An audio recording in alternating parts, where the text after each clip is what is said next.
All right, Donald Trump Jr., KG, they went on The View today to promote his brand new book, Triggered, which also happens to describe the scene surrounding his appearance with the ladies of The View. Take a look.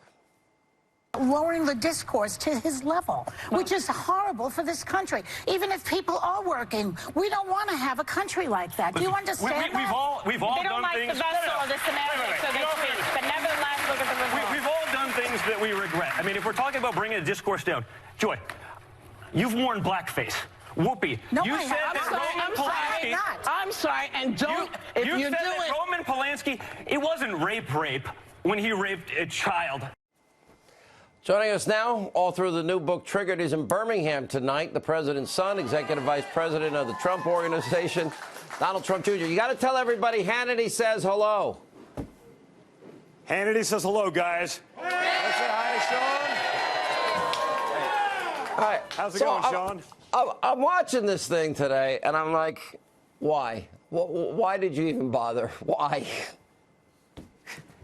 You know what? Every once in a while, you got to try. You got to try to speak to everyone. Hopefully they listen. In that case, they didn't, because you would think if you're invited on a show and they build it up and they're giving you 3 segments, you'd think if you were there to promote a book, they'd ask you one question about the actual book, Sean, but they didn't do that. So I guess it's a little bit about why I wrote Triggered. I think the title speaks for itself because they were obviously triggered. I don't think they like me much anymore. You know, and the funny thing Kim, is, for that matter.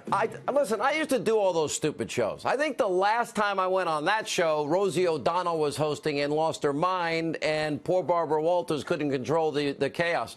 You know, but the reality is, look at this whole media thing. Okay, there's a quid pro quo. There's no quid pro quo. Your father is faithfully executing the laws, but there was a quid pro quo, and that's Joe, who knew his son was being investigated. You fire the prosecutor, you get $1 billion. You don't fire the prosecutor, you don't get $1 billion.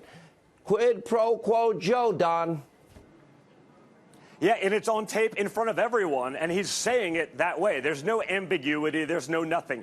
He was in control of it. Hunter Biden's getting boards of companies in languages he can't speak and companies he knows nothing about. Why are you there, Hunter? Oh, I never really thought about that. Well, I know why you're there. I think everyone in America knows why you're there.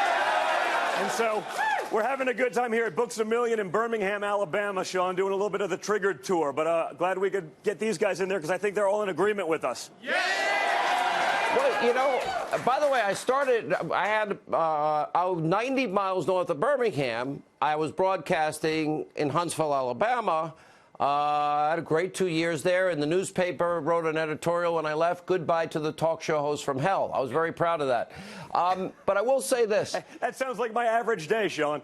Yeah, I think we're in the same boat. The thing is, you know, if a kid wearing a MAGA hat results in what they did to Nicholas Sandmann and the lie, besmirchment, the libel, the slander, the smears, I don't think there's any low they won't stop. I think the next 362 days, it is going to be a war every day to destroy you, your family, your dad, with lies, because they've been lying now for 3 years.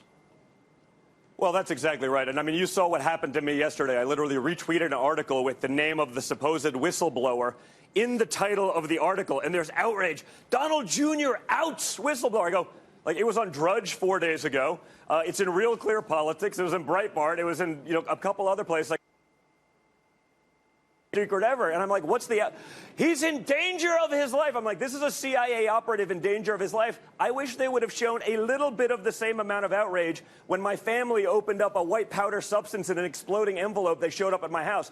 These guys are full of it, Sean. And the thing is, they're not outraged that he was outed. They're outraged that now that his name is out there, everyone's able to realize this is a guy that's tied to Brennan. This is a guy that's tied to Susan Rice. This is a guy that worked for Biden with the Ukraine nonsense. And this is a guy whose lawyer has been tweeting since January of 17. The coup is started. Impeachment is next. We're going to get Trump out of there. This is just a joke, and they realized they got caught in the act again because they wanted this innocent public servant whistleblower who's doing the right thing instead of just another one of the coup cabal of those clowns that have been doing this for 3 years. And the reality is the American public gets it, Sean. They see through this nonsense. They're sick of it, as I am. And they should be, because if it's going on here in America in 2019, we should all be ashamed of ourselves that they're trying to overthrow a duly elected president because they didn't get the results that they wanted, and they want to promote their socialist leftist policies. And that's the only thing that matters. That's disgusting. If this was going on in a banana republic, Sean, we'd be outraged. It's going on here in America right now. All right, Don Jr., we wish you the best. Send my love to all my friends in Birmingham, and you got to get. They have some of the best barbecue. You got to stop at one of the places. Don, thank you. Good luck on your book tour.